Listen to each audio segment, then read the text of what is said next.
नमस्कार दोस्तों, स्वागत आप सभी का कोहली क्लासेज में। तो आज हम लोग देखेंगे क्लास 6 का हिस्ट्री का जो चैप्टर नंबर 11 और 12 देखेंगे। जिसे हम लोग इसे कंप्लीट कर लेंगे चैप्टर नंबर 11 12, तो हमारा ये जो नया वाला एनसीईआरटी है क्लास 6 का हिस्ट्री का वो समाप्त हो जाएगा।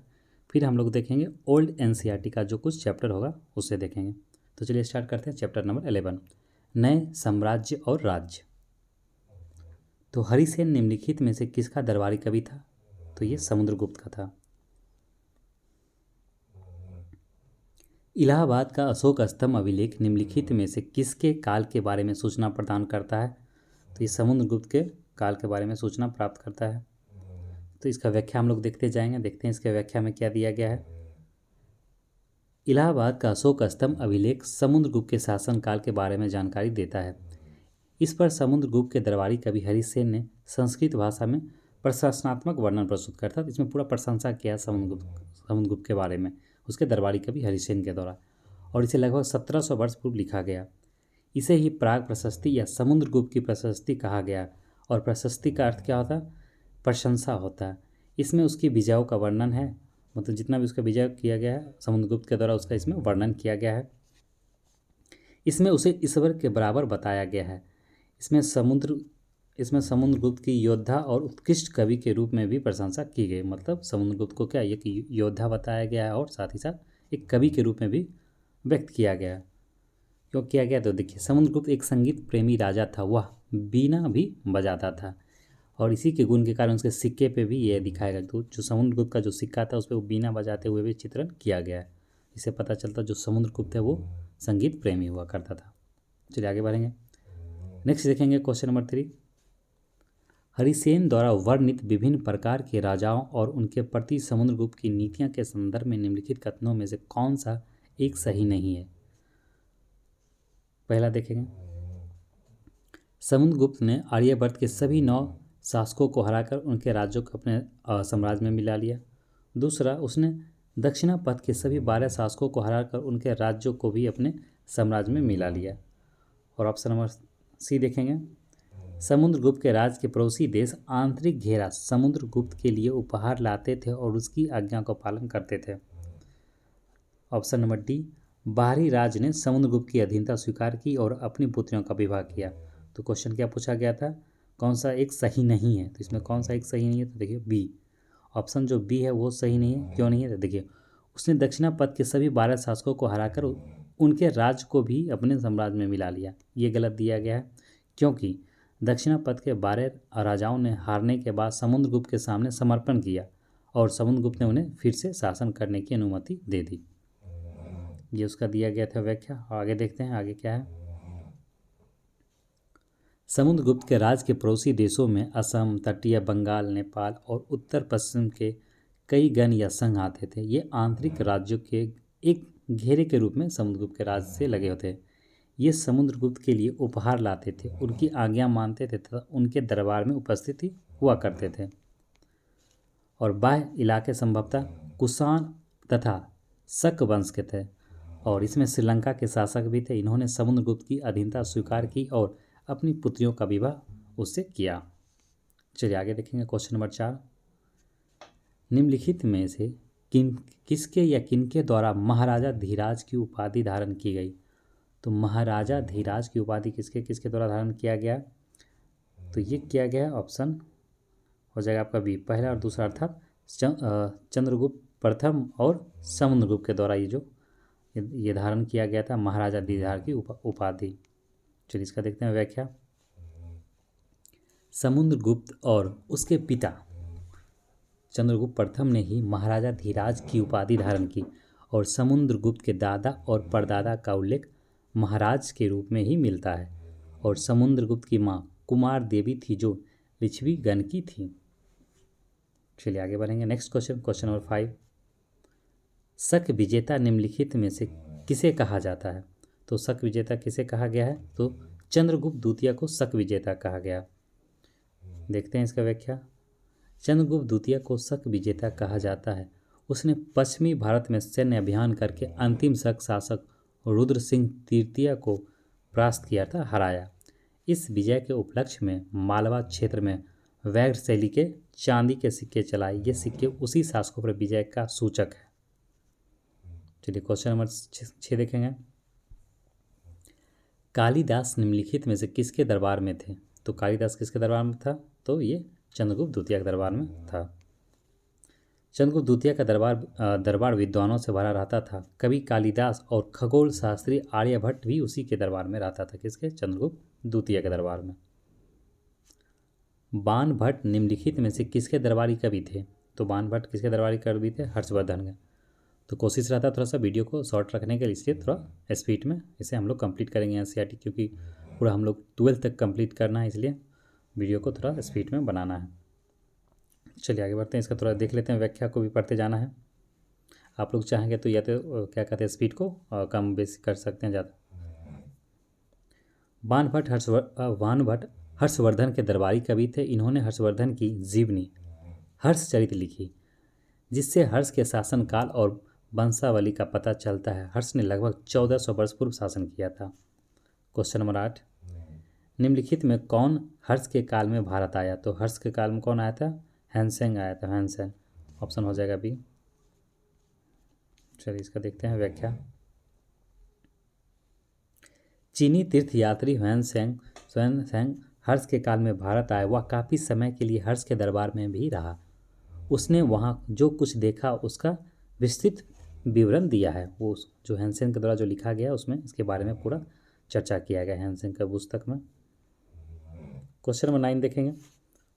नर्मदा नदी पर सम्राट हर्ष के दक्षिण की ओर बढ़ने की कोशिश को किसने रोका?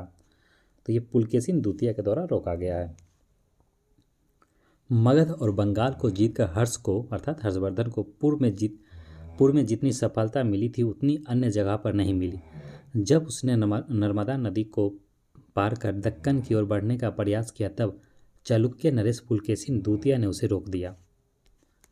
क्वेश्चन नंबर 10, कांचीपुरम निम्नलिखित में किसकी राजधानी थी? तो कांचीपुरम किसकी राजधानी थी? तो ये पल्लव की राजधानी थी कांचीपुरम। पल्लवों की राजधानी कांचीपुरम थी। पल्लवों का राज्य कांचीपुरम के आसपास के क्षेत्रों से लेकर कावेरी नदी के डेल्टा तक फैला था। क्वेश्चन नंबर 11, चालुक्यों की राजधानी निम्नलिखित में से कौन सी थी? तो ऐहोल। चालुक्यों की जो राजधानी थी ऐहोल थी। व्याख्या देखेंगे हम लोग। चालुक्य की पहली राजधानी ऐहोल जो एक प्रमुख व्यापारिक केंद्र था, धीरे धीरे यह एक धार्मिक केंद्र भी बन गया जहाँ कई मंदिर थे। चालुक्यों का राज्य कृष्णा और तुंगभद्रा नदियों के बीच स्थित था। तो जो चालुक्य का जो राज था वो कृष्णा नदी और तुंगभद्रा नदी के बीच में राज था इसका। यह क्षेत्र रायचून दोआब कहलाता है और पुलकेशिन प्रथम के दौरान चालुक्यों की राजधानी बदामी हस्तांतरित की गई थी और बदामी को बतापी के रूप में भी जाना जाता है। क्वेश्चन नंबर 12 देखेंगे। रवि कीर्ति निम्नलिखित में किसके दरबारी कवि थे? किसके थे? पुलकेशिन द्वितीय। रवि कीर्ति पुलकेशिन द्वितीय के दरबारी कवि थे। पुलकेशिन द्वितीय सबसे प्रसिद्ध चालुक्य राजा था और उसके बारे में रवि कीर्ति द्वारा रचित प्रशस्ति अर्थात प्रशंसा से पता चलता है। इसमें उसकी 4 पीढ़ियों के बारे में भी बताया गया है। आगे बढ़ेंगे। क्वेश्चन नंबर अब देखेंगे हम लोग 13 नंबर।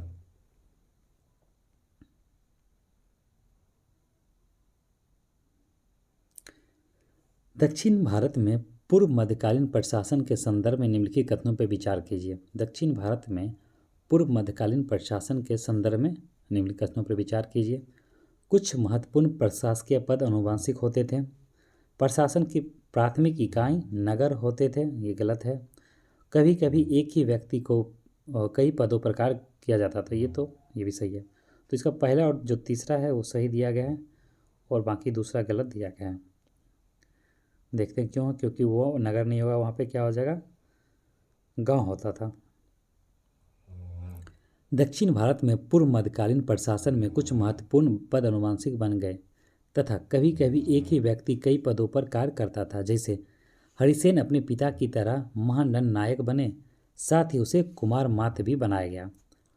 जबकि प्रशासन के प्राथमिक इकाई गांव होते थे, ना कि नगर। ये गलत हो गया। इस वजह से जो दूसरा था हम लोग का ये ऑप्शन। चलिए, कभी कभी एक ही व्यक्ति कई महत्वपूर्ण पदों पर कार्य करता था, जैसे हरिसेन महादंड नायक और कुमार मात्य होने के साथ साथ संधि विग्राहक भी थे। चलिए आगे बढ़ेंगे। सूची को सूची दोष मिलान करना है, तो देखिए इधर दिया गया है नगर श्रेष्ठी सार्थवा प्रथम कुली कायस्थ, उससे संबंधित उसका क्या सब काम था, किसे कहा गया उसे देखते हैं। तो देखिए नगर श्रेष्ठी कौन था, तो ये मुख्य शिल्पकार। सार्थवा, तो सार्थवा किसे कहा गया, ये था आपका व्यापारियों का काफिला का नेता, काफिले के नेता सार्थवा। और प्रथम कुलिक, तो जो प्रथम कुलिक था ये आपका हो गया प्रथम कुलिक, एक मिनट फिर से देखते हैं इसे, नहीं नगर श्रेष्ठी जो है, नगर श्रेष्ठी आपका हो गया मुख्य बैंकर, और सार्थवा हो गया आपका ऑप्शन हो जाएगा इसका ये व्यापारियों का काफिले के नेता। और प्रथम कुलिक, तो प्रथम कुलिक किसे कहा गया, मुख्य शिल्पकार को। और कायस्थ हो गया लिपिकों के प्रधान को। ठीक है, तो इसके अनुसार हो जाएगा आपका ऑप्शन नंबर सी हो जाएगा। ठीक है, तो देख लेते हैं इसे। नगर श्रेष्ठी मुख्य बैंकर या शहर का व्यापारी होता था। जो नगर श्रेष्ठी होता था वो मुख्य बैंकर या शहर का व्यापारी होता था। और सार्थभाव व्यापारियों के काफिले का नेता होता था। और प्रथम कुलिक मुख्य शिल्पकार तथा कायस्थ लिपिकों के प्रधान होते थे। इन सभी का दक्षिण भारत में या पूर्व मध्यकाल में स्थानीय प्रशासन में बहुत बोलबाला था। क्वेश्चन नंबर 15 देखेंगे। पूर्व मध्यकालीन सामंतों के संदर्भ में निम्नलिखित कथनों पर विचार कीजिए। पूर्व मध्यकालीन सामंतों के संदर्भ में निम्नलिखित कथनों पर विचार कीजिए। पहला, इनकी अपनी सेना होती थी तथा आवश्यकता पड़ने पर ये राजा को सहायता देते थे। ये बिल्कुल सही दिया गया है। आगे बढ़ेंगे। इन्हें कोई नियमित वेतन नहीं दिया जाता था। दूसरा, जहाँ शासक दुर्बल होते थे ये स्वतंत्र होने का प्रयास करते थे। बिल्कुल तीनों इसमें सही दिया गया। ऑप्शन इसके अनुसार हो जाएगा, ऑप्शन नंबर डी हो जाएगा। ठीक है, चलिए आगे बढ़ते हैं। तो देख लेते हैं इसका व्याख्या भी, क्योंकि इसका जो व्याख्या में बहुत सारा जो पॉइंट है उसे कवर किया गया है। उपयुक्त सभी कथन सही है। पूर्व मध्यकाल में सामंतों को नियमित वेतन नहीं दिया जाता था। बदले में इन्हें कुछ को इनमें से कुछ को क्या भूदान दिया जाता था, भूमिदान दिया जाता था। दी गई भूमि से ये टैक्स कर वसूलते थे, जिससे वे सेना तथा घोड़ों की देखभाल करते थे। मतलब जो टैक्स वसूला उसी से अपना वो पूरा भरपाई कर लेता था, सेना को और घोड़ा को। और साथ ही वे इससे युद्ध के हथियार भी जुटाते थे। क्वेश्चन नंबर 16 देखेंगे। दक्षिण भारत के राज्यों की विभिन्न स्थानीय सभाओं के संदर्भ में निम्नलिखित में से कौन सा सही सुमेलित है। तो सभा, दक्षिण भारत के संदर्भ में पूछ रहा है, राज्यों के विभिन्न स्थानीय सभाओं के संदर्भ में। सभा ब्राह्मण भूस्वामियों का संगठन बोला गया। दूसरा उर ग्राम सभा, और नगरम शिल्पकारों का संगठन। तो इसका पहला और दूसरा सही दिया गया, जबकि इसका तीसरा गलत है। क्यों गलत है तो देखते हैं। पल्लव अभिलेखों में कई स्थानीय सभाओं की चर्चा मिलती है। इनमें से एक था ब्राह्मण भूस्वामियों का संगठन, जिसे सभा कहते हैं। ये सभाएं उप समितियों के जरिए सिंचाई, खेती बाड़ी से जुड़े विभिन्न काम, सड़क निर्माण, स्थानीय मंदिरों की देखरेख ये सब किया करती थी। जिन क्षेत्रों में भूस्वामी ब्राह्मण नहीं थे वहाँ उर नामक ग्राम सभा के होने की बात कही गई है। उर के बारे में क्या कहा गया, तो देखिए ग्राम सभा। ठीक है, जहाँ पे ब्राह्मण नहीं हुआ करता तो उसे उर नामक कहा गया, ग्राम उर कहा गया। हाँ एक मिनट, उर नामक ग्राम सभा के होने की बात कही गई। और नगरम व्यापारियों का संगठन का नाम था। ये किसका था, व्यापारियों का संगठन का नाम था, जबकि यहाँ पे क्या कहा गया, शिल्पकारों का संगठन, इसलिए वो गलत हो गया। चलिए आगे बढ़ेंगे। क्वेश्चन नंबर 17, अभिज्ञान शकुंतलम निम्नलिखित में किसका प्रसिद्ध नाटक है। तो अभिज्ञान शकुंतलम आप लोग जानते होंगे, ये कालिदास के द्वारा रचा गया है। कालिदास का सबसे प्रसिद्ध नाटक अभिज्ञान शकुंतलम दुष्यंत नामक एक राजा और शकुंतला नाम की एक युवती की प्रेम कहानी है, लव स्टोरी है। क्वेश्चन नंबर 18 देखेंगे। कालिदास के नाटकों की विशेषताओं के संदर्भ में निम्नलिखित कथनों पर विचार कीजिए। बहुत अच्छा क्वेश्चन ये। तो कालिदास अपने नाटकों में राजा दरबार के जीवन चित्रण के लिए प्रसिद्ध थे। राज दरबार का था जो कालिदास था, वो अक्सर क्या करता, मतलब उसका जो नाटक था देखा जाए तो वो राज दरबार के बारे में ज़्यादा वो जीवन चित्रण को चित्रित किया करते थे, अपने मतलब उसमें बताया करते थे। तो ये तो सही दिया गया।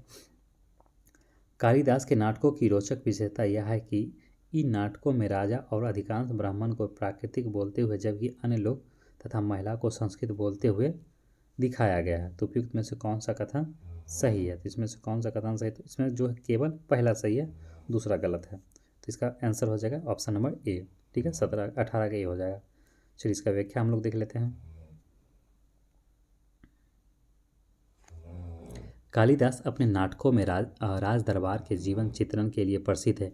इन नाटकों में एक रोचक बात यह है कि राजा और अधिकांश ब्राह्मणों को संस्कृत बोलते हुए दिखाया गया है, जबकि अन्य लोग तथा महिलाओं प्राकृत बोलते हुए दिखाया गया था। कथन 2 गलत दिखा। क्वेश्चन नंबर 19 देखेंगे। इस्लाम के संदर्भ में निम्नलिखित कथनों पर विचार कीजिए। पैगंबर मोहम्मद ने अरब में इस्लाम नामक नए धर्म की शुरुआत की थी। दूसरा, अगले 100 साल के दौरान इस्लाम उत्तरी अफ्रीका, स्पेन, ईरान और भारत में फैल गया। अरब नाविक जो इस उपमहाद्वीप के तटीय बस्तियों से पहले से ही परिचित थे, अब वे अपने साथ इस नए धर्म को भी ले आए। तो उपयुक्त में से कौन सा कथन सही दिया गया? तो इसका तीनों कथन सही दिया गया। चलिए ऑप्शन देखते हैं, इसका व्याख्या देख लेते हैं। उपर्युक्त सभी कथन सही है। पैगंबर मोहम्मद द्वारा इस्लाम नामक नए धर्म की शुरुआत लगभग 1400 वर्ष पूर्व की गई थी, जो 100 सालों के दौरान उत्तरी अफ्रीका, स्पेन, ईरान और भारत में फैल गया। अरब व्यापारियों तथा नाविकों ने भारत और यूरोप के बीच समुद्री व्यापार बढ़ाने में महत्वपूर्ण भूमिका निभाई थी, अतः वे इस उपमहाद्वीप की तटीय बस्तियों से पहले से ही परिचित थे। इसी आवागमन के क्रम में वे अपने साथ इस नए धर्म को भी लेकर आए। ठीक है, तो चलिए, जो हमारा 11 नंबर चैप्टर था 11 नंबर समाप्त हो गया। अब हम लोग देखेंगे 12 नंबर चैप्टर, इमारतें, चित्र तथा किताबें। चैप्टर है, क्वेश्चन नंबर फर्स्ट है, लगभग 1500 वर्ष पूर्व बने महरौली के लौह स्तंभ में आज तक जंग नहीं लगी है। यह अद्भुत लौह स्तंभ निम्नलिखित में से कहाँ स्थित है? तो ये कहाँ स्थित है? ये महरौली, दिल्ली में। महरौली का लौह स्तंभ दिल्ली में कुतुब मीनार के परिसर में खड़ा है। इसकी ऊंचाई 7.2 मीटर और वजन 3 टन से भी ज़्यादा है। इस पर खुदे अभिलेख से इसके बनने के समय की जानकारी मिलती है और इसमें चंद्र नामक एक शासक का जिक्र है जो संभवतः गुप्त वंश के थे। आगे देखेंगे, क्वेश्चन नंबर 2 देखेंगे। स्तूपों के संदर्भ में निम्नलिखित में कौन सा कथन सही नहीं है? इसमें पूछा गया स्तूपों के संदर्भ में इसमें से कौन सा कथन है जो सही नहीं है? याद रखिएगा, नहीं पूछा गया। स्तूप का शाब्दिक अर्थ होता है टीला। स्तूप में सजावट के लिए रखे जाने वाला गोल धातु का डिब्बा धातु मंजूषा कहलाता है, जबकि स्तूपों के चारों ओर परिक्रमा हेतु बना वृत्ताकार पद दक्षिणा पथ कहलाता है। ऑप्शन नंबर 4 डी हो गया। पद दक्षिणा पद को रेलिंग से घेर दिया जाता है, जिसे वेदिका कहते हैं। तो इसमें देखते हैं इसमें कौन सा सही नहीं दिया गया है। तो इसका जो ऑप्शन नंबर बी है वो गलत दिया गया है। स्तूपों में सजावट के लिए रखे जाने वाले गोल धातु का डिब्बा को धातु मंजूषा नहीं कहता, ये गलत है। देखते हैं इसका व्याख्या। चलिए, स्तूप का शाब्दिक अर्थ होता है टीला। स्तूप आकार में कभी गोल या लंबे तो कभी बड़े या छोटे होते हैं। सभी स्तूपों में बुद्ध या उनके अनुयायियों के शरीर के अवशेष अथवा उनके द्वारा प्रयुक्त कोई चीज़ एक डिब्बे में रखी जाती थी। इसे धातु मंजूषा कहते थे और स्तूप प्रायः इन्हीं धातु मंजूषा के ऊपर रखा मिट्टी का टीला होता था। बाद में टीलों को ईंटों से ढक दिया गया। बाद के काल में उसे गुंबदनुमा ढांचे को तरासे हुए पत्थरों से ढक दिया गया था। कथन भी गलत है, अन्य कथन सही है। जबकि वेदिका में प्रवेश द्वार बने होते थे और रेलिंग तथा तोरण प्रायः मूर्ति कला की सुंदर कलाकृति से सजे होते थे। उदाहरण, अमरावती से प्राप्त स्तूपों को सजाने के लिए शिलाओं पर चित्र उकेरे गए। स्तूप निर्माण में राजा के अलावा व्यापारी, कृषक, श्रमिक भी योगदान देते थे। जैसे हाथी दांत का काम करने वाले श्रमिकों के संघ ने सांची के एक अलंकृत प्रवेश द्वार तोरण को बनवाने का कार्य किया या खर्च दिया था। क्वेश्चन नंबर 3 देखेंगे। पूर्व मध्यकालीन आरंभिक हिंदू मंदिरों के संदर्भ में निम्नलिखित कथनों पर विचार कीजिए। पूर्व मध्यकालीन आरंभिक हिंदू मंदिरों के संदर्भ में निम्नलिखित कथनों पर विचार कीजिए। मंदिरों का सबसे महत्वपूर्ण भाग मंडप होता है। दूसरा, मंदिरों में गर्भगृह नाम की एक जगह होती है। यह एक सभाघर होता है जहाँ लोग एकत्र होते हैं। दूसरा, गर्भगृह के ऊपर काफ़ी ऊंचाई तक निर्माण किया जाता था, जिसे शिखर कहते थे। इसमें पूछा गया इसमें कौन सा कथन सही है? तो इसमें कौन सा कथन सही है? तो केवल तीसरा सही है। देखते हैं कि जो मंदिर का जो सबसे महत्वपूर्ण भाग क्या होता है, वो गर्भगृह होता है। तो मंदिर का सबसे महत्वपूर्ण भाग गर्भगृह होता है, जहाँ मुख्य देवी देवता जिसे विष्णु, शिव, दुर्गा आदि को रखा जाता था। इसी स्थान पर पुरोहित धार्मिक अनुष्ठान करते थे और भक्त पूजा करते थे। गर्भगिरी का पवित्र स्थान दिखाने के लिए अक्सर उसके ऊपर शिखर बनाए जाते थे। उदाहरण भीतर गांव के मंदिर।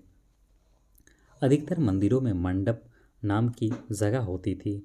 यह एक सभागार होता था जहां लोग इकट्ठा होते थे। अतः कथन तीसरा जो वो सही दिया गया। आरंभिक हिंदुओं मंदिरों में भीतर गांव के मंदिर लगभग 1500 वर्ष पूर्व महाबलीपुरम के एकास्मक मंदिर, एहोल का दुर्गा मंदिर, ये कब का है 1400 वर्ष पूर्व आदि बहुत प्रसिद्ध है। एकाश मंदिरों की विशेषता है कि इन्हें एक ही विशाल शिलाखंड को ऊपर से नीचे की ओर तराश कर बनाया जाता था। ठीक है, चलिए आगे बढ़ेंगे। क्वेश्चन नंबर 4 देखेंगे। पुराणों के संदर्भ में निम्नलिखित में कौन सा कथन सही नहीं है? तो पूछ रहा पुराणों के संदर्भ में निम्नलिखित में कौन सा कथन है जो सही नहीं दिया गया है, नहीं पूछा गया। तो देखिए, पुराणों का पाठ पुजारी मंदिर में क्या करते थे। इसमें पूजा विधियों के साथ साथ संसार की सृष्टि तथा राजाओं के बारे में भी कहानियाँ, बिल्कुल सही है।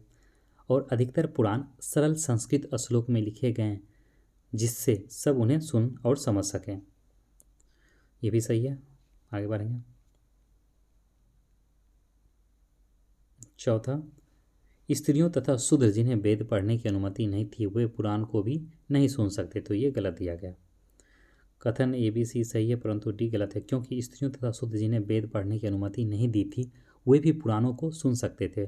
पुराणों का शाब्दिक अर्थ होता है प्राचीन। ये पूर्व मध्यकाल में लिखे गए थे। ये कब लिखे गए थे? पूर्व मध्यकाल में पुराण। क्वेश्चन नंबर 5 देखेंगे। निम्नलिखित में कौन पुराणों के संकलन से संबंधित नहीं है? तो व्यास, उर्सवा, लोमहर्षि ये संबंधित है जबकि मंखक नहीं है। देखते हैं इसका व्याख्या। पुराणों की कुल संख्या 18 है परंतु मत्स्य पुराण में लिखा है कि पहले पुराण एक ही था। तो अर्थात पुराणों की कुल संख्या 18 है परंतु मत्स्य पुराण में लिखा है कि पहले पुराण एक ही था, उसी से अन्य सभी पुराण निकले हैं। और ब्राह्मण पुराण के अनुसार वेद व्यास ने पुराण संहिता का संकलन किया है। और विष्णु पुराण से पता चलता है कि व्यास ने अपनी पुराण संहिता अपने शिष्य लोमहर्ष को दिया। और उग्र सभा है वो लोमहर्ष के पुत्र थे। ये भी पुराणों के संकलन से जुड़े थे। मंखक कश्मीर के एक संस्कृत महाकवि थे। श्री कंठ चरित्र महाकाव्य तथा मंख कोश इनकी रचनाएं हैं। पुराणों के संकलनकर्ताओं में से एक व्यास द्वारा ही महाभारत का संकलन किया गया था और महाभारत का लेखन कार्य 1500 वर्ष पूर्व किया गया। आर्यभट्टियम के लेखक आर्यभट्ट निम्नलिखित में किससे संबंधित है? किससे संबंधित है? ज्योतिष, खगोल, गणित, तीनों से। ऑप्शन क्या हो जाएगा? ऑप्शन नंबर डी हो जाएगा। आगे बढ़ेंगे। गणितज्ञ तथा खगोल शास्त्रीय आर्यभट्टम ने संस्कृत में आर्यभट्टियम नामक पुस्तक लिखी। ये एक महान ज्योतिषविद थे। इन्होंने अपनी पुस्तक में लिखा है कि दिन और रात पृथ्वी के अपनी धुरी पर चक्कर काटने की वजह से होता है। और इन्होंने ग्रहण के बारे में भी वैज्ञानिक तर्क दिया है। इन्होंने वृत्त की परिधि को मापने की भी विधि ढूंढ निकाली जो लगभग उतनी ही सही है जितनी आज प्रयुक्त होने वाली विधि है। ठीक है, चलिए उसका ऑप्शन हो जाएगा डी हो जाएगा। नेक्स्ट देखेंगे क्वेश्चन नंबर 7। शून्य के संदर्भ में निम्नलिखित कथनों पर विचार कीजिए। शून्य के संदर्भ में अर्थात जीरो के संदर्भ में निम्नलिखित कथनों पर विचार कीजिए। भारत के गणितज्ञों ने शून्य के लिए एक नए चिन्ह का आविष्कार किया। गिनती की यह पद्धति पहले यूरोपीय द्वारा अपनाई गई और बाद में अरबों में फैल गई, ये गलत दिया गया। रोम के निवासी शून्य का प्रयोग किए बगैर गिनती करते थे। इनमें से कौन सा कथन अर्थात सही है? तो इसमें से कौन सा कथन सही है? तो पहला और तीसरा सही दिया गया, दूसरा गलत है। तो ऑप्शन हो जाएगा बी। चलिए इसका देखते हैं व्याख्या।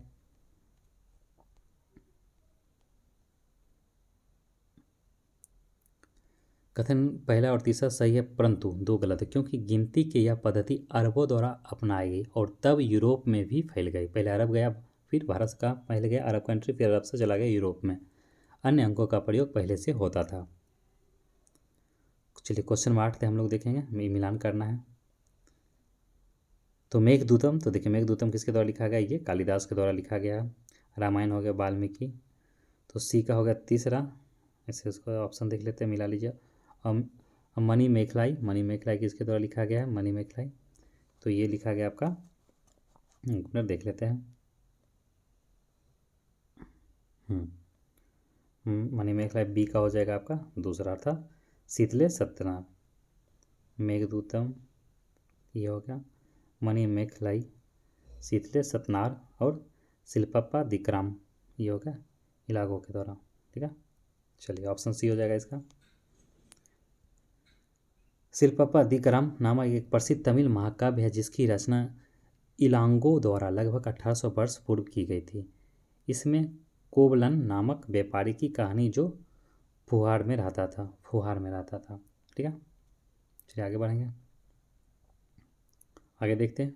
जबकि मणि मेखलाई नामक महाकाव्य तमिल के एक व्यापारी शीतले सतनार द्वारा लगभग 1400 वर्ष पूर्व लिखा गया था। इसमें कोवलन तथा माधवी की बेटी की कहानी है। और प्रसिद्ध गीत काव्य मेघदूतम कालिदास द्वारा रचित है। और इसमें एक विरही प्रेमी बरसात के बादल को अपना संदेश वाहक बनाने की कल्पना करता है और कालिदास अपनी रचनाएं संस्कृत में लिखते थे।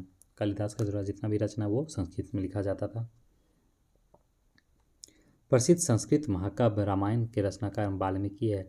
इसमें कौशल के राजकुमार राम की कथा का वर्णित किया गया है। कौशल का राजकुमार का बात किया गया इसमें। चलिए, कागज का आविष्कार निम्नलिखित में कहाँ हुआ था? कागज का आविष्कार चीन में हुआ था। कागज का आविष्कार लगभग 1900 वर्ष पूर्व चीन में लून नाम के व्यक्ति ने किया था। उसका क्या नाम था? लून नाम था।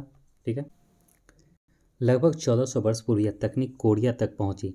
इसके तुरंत बाद ही जापान तक फैल गई। लगभग 1800 वर्ष पूर्व यह बगदाद में पहुंची, फिर बगदाद से यूरोप, अफ्रीका और एशिया के अन्य भागों में फैल गई।